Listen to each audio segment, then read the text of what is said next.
All right, Jeremy here, Jeeps Unlimited, PartsBreakers.com, 303-666-9020. We're here for that CJ, because we just got it done, but I always like to show kind of who we are, what we do. So I'm not going to walk all the way back here. We got a kind of a mess going on anyway with our racking being down, but we have 7 acres. We're located in Grand Junction, Colorado, so the western slope. We're about 40 miles off the Utah border. There's 157 Jeeps in this yard right now, among some other stuff that we don't need. We're going to get rid of fairly soon, the non-Jeep stuff down this row. But we got a crusher for that. The Jeep stuff, on the other hand, is really our bread and butter and has been for a long time. We primarily do parts. That's our primary business. Secondary business is service. And then every once in a while, we'll do a sale. We don't do enough of them to warrant a license or anything like that. As far as retail license, we probably do 2, maybe 3 a year tops. And most of that is because, well, 2 reasons. One, the parts are usually where the money is for us. And 2, in order to keep one whole, it has to be really clean. So that's in this case here. This thing came out of California. Matter of fact, still got the California tags on it. Not a speck of rust on it. And that's what's something, if you're looking around locally, depending on what region you're in, it's going to be, especially Midwest, East Coast, it's going to be nearly impossible to find a rust-free Jeep. Not only rust-free, but all stock and factory in very clean shape. So I'm going to go over the upgrades, but these are factory upgrades, right? So this isn't like somebody went in and twiddled with it. Now, when we got it, and you can see here at one point, they crisped the top of the hood, and it's got just the patina almost look to it now. And at some point it had a fire under it, or did something with the carb. I'll show you. I'll show you because how clean it is still. We got it, since we have the yard, we got it running in running shape. We actually put a motor. This has got a motor in it, just recently rebuilt motor, so 258. So it's got a brand new engine, literally not even 100 miles. We just broke it in. And then we put it back to factory harness. The harness that was in it was in okay shape, but you can see right what they probably did. They didn't have a factory cleaner on it, and it backfired out the intake there and just torched the underside. Didn't do itself any justice with the harness and whatnot under there. So we cleaned all that up, put it all back to factory, just like we like it. Okay, it's got HEI on it, brand new battery. Even the factory jack is still down in there. That's how clean this thing is. So, and then it's serpentine. It is a California Jeep, so it did have serpentine. That's really rare. You get the upgraded fan, the 7-blade. Most of those are a little 4-blade that you normally get. There's the original carburetor. So everything is factory stock on this thing. And then the upgrades that are on it are factory upgrades that not all CJs got, but this one did get. And it was possible that it was either ordered with that way, or since it was trimmed out. It's either a Laredo or a Renegade. I'll have to look. But it's got power steering. That's a big one. It's got power brakes. That's a big one. And if you don't know these very well, that's not a given on CJs. Matter of fact, typically you don't find them with power brakes. And sometimes you'll find them with power steering, but not always. So this one has both. And again, I just want to be crystal clear here. It is completely back to factory specs on this thing. Stock, everything like that. So if you were really inclined and didn't want to deal with a carb, even though this thing runs good, I just got a brand new, it was installed already, but we could pull it off, Sniper Holley EFI kit on a 258 on another CJ that we just bought that we actually are parting. So, okay, so coolant, it's been fully, okay, so that's the outside of it for the most part. Obviously, the top was brand new when we got it. We've had it for a while. We just kind of got around to actually messing with it. The top's still in good shape, but it's dried out. So it's not torn at all, but it's also got a couple of those spider crack things on it. So I would be putting probably a top on it if you wanted it. If you don't care, it's dusty. So nice set of seats in it. And it did have a Weber carb on it. And this is something we got rid of immediately. I'm not a big fan of these. They work okay. I think either the Carter's the way to go, they just run better, or or doing an EFI kit's nice on them too. So it's got the tilt with the slider seat brackets. That's kind of an option on these. It's got the 5-speed T5 in it with the Dana 300 transfer case. Got a nice Tuffy box with I don't know if this is locked right now. I do have a key for it. But your stereo is in here. It's got a manual tilt steering column. These are extremely hard to get, very expensive, about $1,200 just for a column in one of these. So so that's a nice thing. I like that about this one. And then they chromed it out. It's got a nice dash pad. Those dash pads, original dash pad like that's almost $1,000 if you can even find them. Rear seat. So a lot of cool things on, a lot of good things on it. And I'll get it detailed. Don't worry about that. It needs to be vacuumed and cleaned, but I am kind of excited that it's ready to rock. And yeah, we'll get it up on the rack, and we always like to show people, just when I say rust free, I mean it. So we'll show you the undercarriage, we'll show you the frame and all that stuff. And I believe, if I'm not mistaken, yeah, this one's got the upgraded tank on it. Again, a factory option. Not all of them got them. And it's got a 20-gallon in it versus a dinky little 14 that they were putting in them. These are poly tanks, and these ones are nice because they don't rust out. So, okay, nice mag wheels, good tires, good windshield frame, just things even the glass is good on this one. So, and clean title in hand.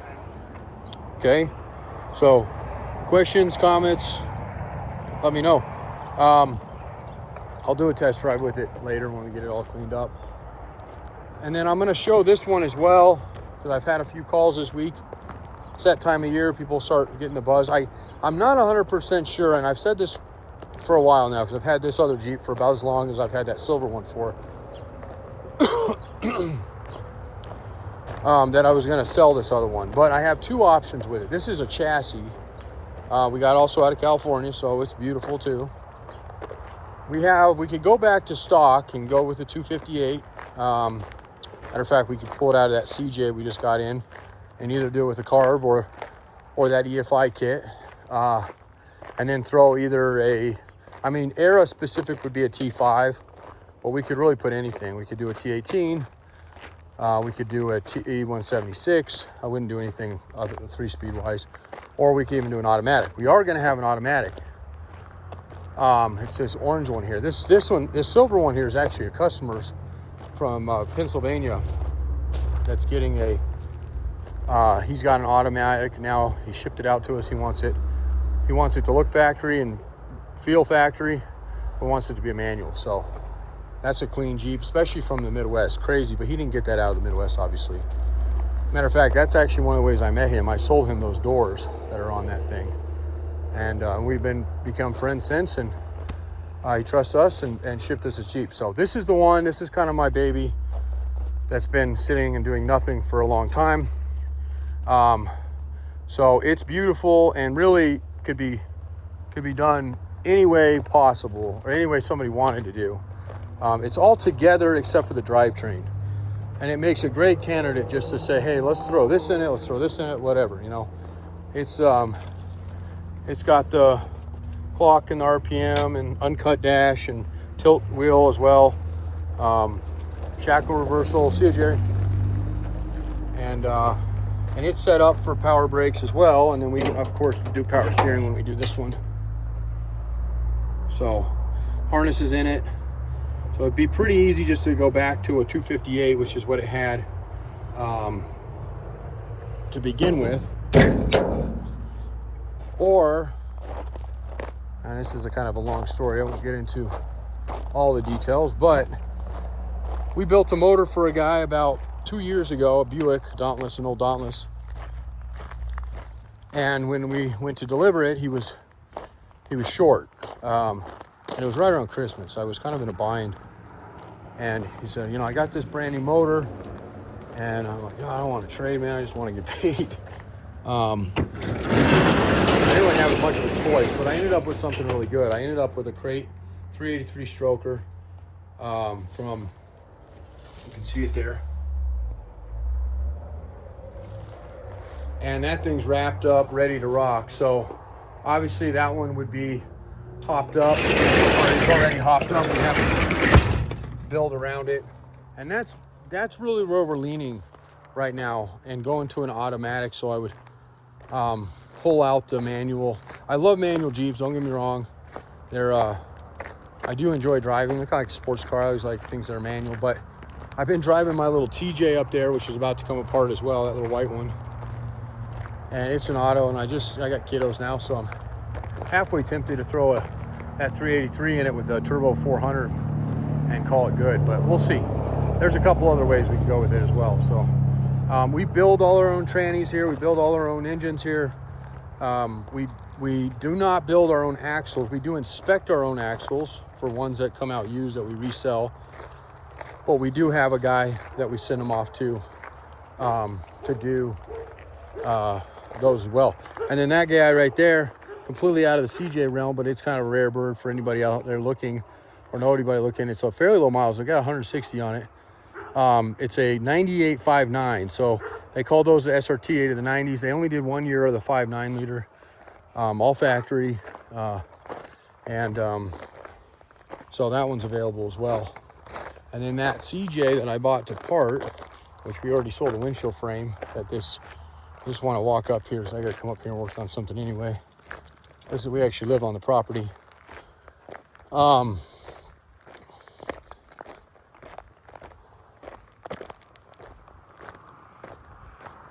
This guy, not the best tub, but it looks like it's got a real nice frame. It's a CJ5, late 70s. So we drove it around, runs, drives, shifts. This is the one with that EFI kit.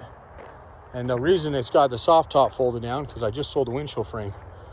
And it's actually went out one of those trailers we just had sent out. So this one's got some goodies on it. The tub's iffy. We never really know. I mean, it's obviously not beautiful, but it may be salvageable though. So we might have a nice, and we haven't had a good, decent tub that's usable on a CJ5 in a long time. So hoping to have something we can use. And then of course it's got this 258. Now the nice thing about the late 70 258s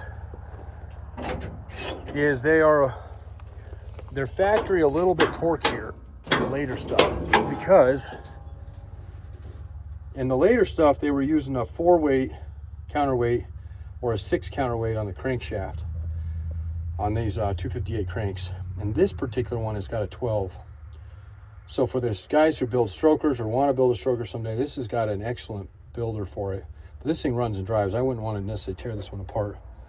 And this is a perfect example. See how the manual brakes there and no power steering. This is typically what you see for CJ. So there's the EFI, Holley EFI kit.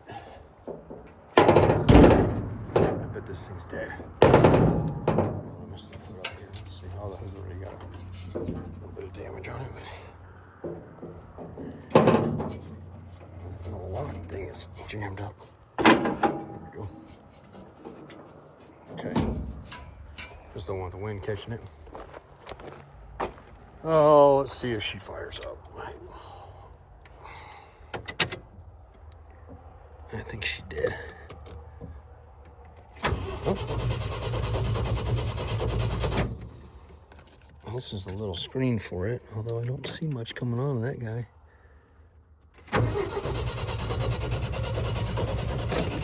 Might be out of gas. I think John thought when he ran it the other day that he thought it was pretty much out of gas, but this little guy is not. Kind of doesn't. You can't see the screen. Normally you can see the screen on these things. Oh, maybe that popped out of it. Memory card in there. I like these EFI kits. I'm not a huge fan of this. This is kind of goofy to me. It takes such a simple looking. Yeah, we'll have to put some fuel in it. But anyway, should fire right up once we get some gas in her, and then go from there. Oh, there it is. I didn't have a fuel pump. They have a toggle to the fuel pump. I bet she fires up now. And that gave us power up there too, so. Oh, there we go. See, look at that. Freaking no knocks. So that's gonna be a great motor for somebody. at 258. Again, would make a great transplant in that orange one.